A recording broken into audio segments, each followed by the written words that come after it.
All right, welcome back. My PC kind of crashed, so I had to do all those processes from the beginning. It was messed up. It just crashed because of Windows updates. So let's continue from where we stopped.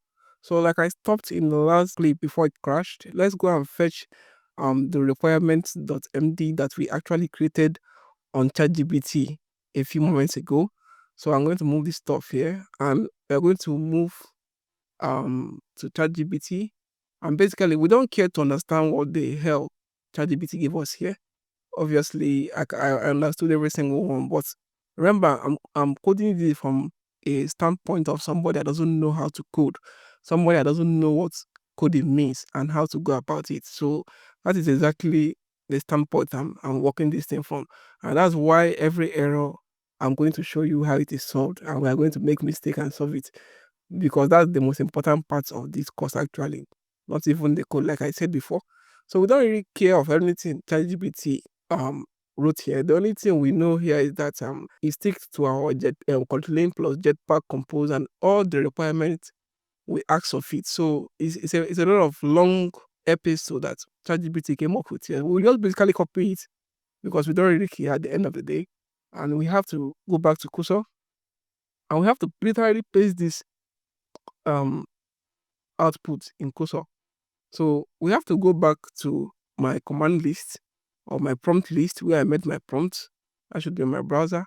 And we have to copy this prompt that asks Cursor whether it understood the requirement of this project.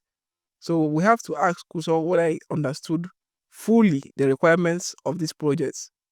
The requirements being the requirements ChatGPT prescribed for us when we ask it to make the requirements for us. So if Cursor agrees that they understood what we are trying to accomplish, then we will proceed with the next step, because this step is very important. It might look mediocre, but you have to ask the AI or whatever is coding to you, whatever LLM you're using, whether I understood the full weight of this project and the blueprint of where you're going. So we basically copy this command over here, hit the copy and go to Cursor. After pasting this junk that we don't even care about, obviously, because nobody's reading this thing in real life, and we have to make space enough, and we have to paste this our question, and which ends the whole stuff over here. So we have to just press the send key and see what Cursor comes up with.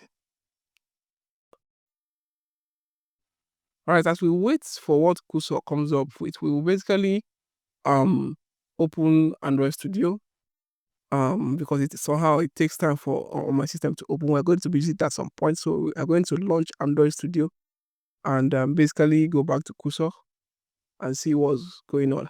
As you can see, Cursor started with yes. It understood what is going on.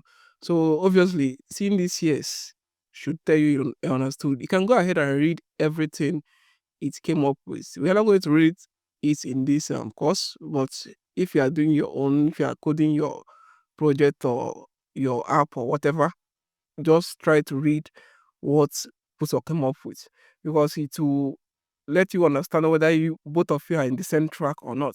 Like he says, yes, he understands here, and he says yes, a Kotlin Android budget expense app, offline architecture, Google signing, cloud sign like via database Firestore, which is exactly what we are looking for. Database Firestore has a free version we can use. Even model with subscription gated advanced report via Play Billing. So this is the architecture of everything basically we are going to be using. And this is the data model. And it says here money stored as long sent, no floating point strap. You don't need to understand this stuff. I'm a dev, so I understand every single point of what is happening here. But when in your own front, you don't need to really understand. Just make sure. The only thing you have to be sure is that it says yes. Because if it says no, that's where the problem is. You have to find out the reason it says no, and the, I don't know, contradiction is having. So it says he has basically understood what we are trying to accomplish. So it's a green flag already. So what we are going to do now is just to go to our list of prompts that we already arranged and copy this particular prompt. It says here, I took time to craft this prompt because it's very important. It says here, now that you know exactly what we need to do to complete this project from start to finish, write all the step-by-step tasks. This is very important.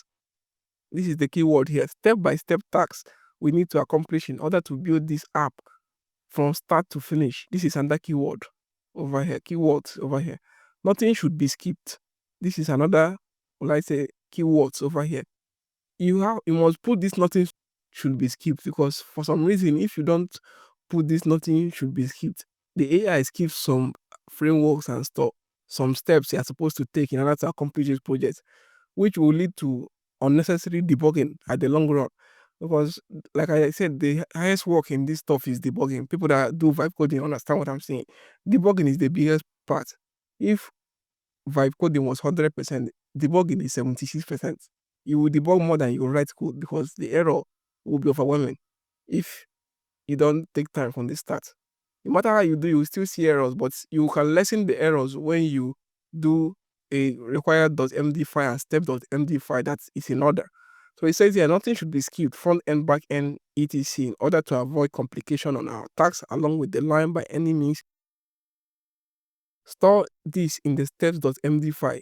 This is a very specific instruction I gave ChatGPT. I'm sorry, I'll be giving Kuso. I told it to not just create the step by step, but store it in a steps.md file. If you don't tell it to store it in steps.md file, it will just write it there, and I don't know, it will not even store it in a file. It will just write it on a blank canvas, and you have to figure out what to do with it and how to store it. So I specifically ordered it or commanded it to store it in steps.md file. This is what we will be following to keep track of what we have done, where we are, and what we are supposed to do next. As you can see, this instruction is straight to the point, no fluff. Kuso is going to do for us. So let me just copy this prompt and go over to Kuso that is already opened. We have to paste this in Kuso so it will write the steps.md file for us. So as it understood what we are trying to do by the affirmation yes over here, so we have to instruct it to write the steps.md file for us. So I'm going to hit enter over here and see what it comes up with.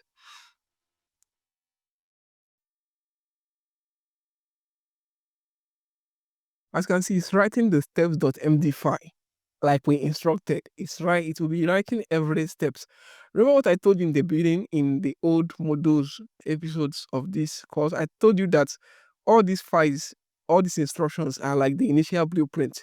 Things might change along the line. You might want to add new features, or you might want to remove something that you think that would have gone well at some point. So this is like an initial blueprint. Just see it as a skeleton of an instruction that will be using, that will be added. Things will be added along the line, things will be removed along the line, whatever. But it's just the initial blueprint. You actually need this initial blueprint because it shows that you have a direction that you are going in your project. You have something you are trying to achieve and stuff like that. So this steps.md is basically the step by step we are going to be using in accomplishing these tasks. If you write the requirements.md and steps.md like I have told you, you have followed in this video, then your remaining workflow won't be as difficult as somebody that is not going without direction. Without these two files, you're like moving without direction, and moving without direction with AI is the worst thing you are going to do to yourself. As somebody that have been vibe coding for a very long time, if you go without direction with AI, you guys will be stuck in an infinite loop that you won't even know that you're an infinite loop of error. Even the AI will keep hallucinating, and you will think that you guys are on the right track. Before you know it, you have wasted a lot of token without achieving anything. So, but with this requirements.md file and steps.md file, you're already in the right direction. Like I said, these two files are the most important part of your project, no matter how you look at it. It's like using a torch to go inside the dark. You cannot be going inside the dark without a direction. The steps.md is being written in a very detailed format. Obviously, we are using Cloud Opus 4.5, so it's the best model over here, so it knows what we are looking for. Even some things we might have skipped in the requirements.md to actually add it here. That's the good part of AI. That's the good part of having a direction in what you're doing. So I will speed this stuff up so that the steps.md file will be complete and we'll see what we have.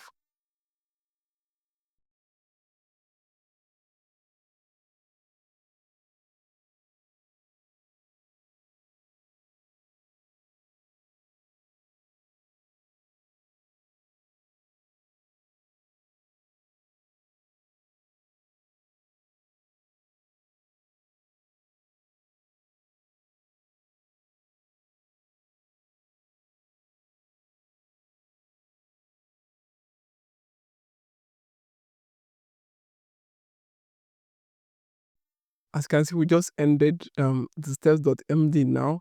We have over 1,600 lines of steps written, and we have a long process to go over here. And the steps and the lines are overwhelming. But the good news is that we're not going to be the one to hand code with this. We're not going to hand code it with our hands. So AI will basically code it for us from scratch. So look at let me take this thing out of our screen for us to view it well. So look at the steps.md like we instructed. It's pretty long and pretty detailed. Every single part of this project is detailed. Every part, so that we can't mix any kind of footprint or something like that. Like I told you, this is just like the initial blueprint. Changes might come in at some point. We are obviously going to be using a database, which is the Firestore. So it's a kind of detailed steps that will be taken here. And if you don't know how to code, you don't need to understand all this stuff. Don't worry, don't crack your head or try to understand this stuff. These are basically what the AI will be going through. And your job as the person piloting the project is to make sure you don't miss any steps and make sure the AI is at the right track. Make sure it doesn't skip any of the steps or do any of the stuff that you didn't instruct. Or most importantly, hallucinate, because that's the most barbaric part of this AI vibe coding. If AI hallucinates, you should be there to be like, no, this is not part of the plan, or this is not what we planned in earlier or whatever. So it actually gave us the detailed step.md file. It's so detailed that it has like I said, 1,000. As you can see here, it has 1,682 lines of writing. So I think we'll have to drop the mic here. In the next episode, I guess, I think we'll be starting with the front end, or maybe the back, either the front end or the back end. Maybe actually the front end. Anyone we start with though, but the key here is that we will be starting with one of the departments of the project.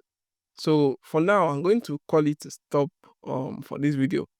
I hope you guys saw how to make those two most important files I speak of, the requirement.md and the steps.md. These two files, the requirements and the steps. So now from the requirements, we first made the requirements over here, and from the requirements we got the steps.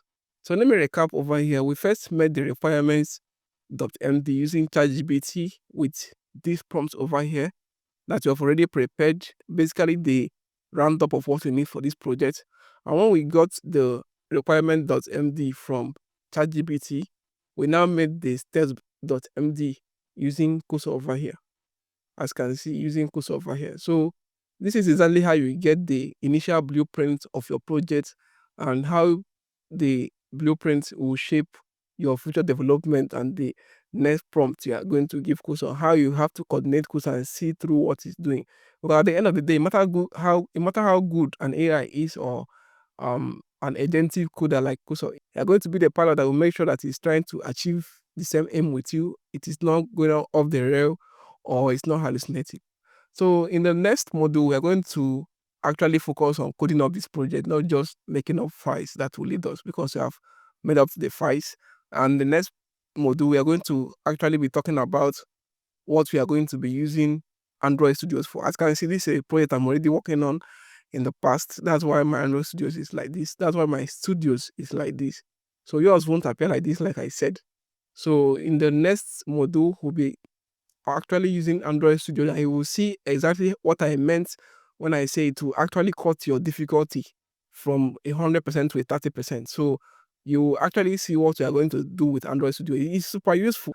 And for those people coding iOS projects, I can't use Android Studio because it doesn't work for iOS projects. So you have to find what works for iOS. What you are coding is clearly an Android app with Kotlin. So that's it for this module. We are going to meet up in the next module. We are going to continue from where we stop and coding up our project there. Hope you have a nice day. Peace out.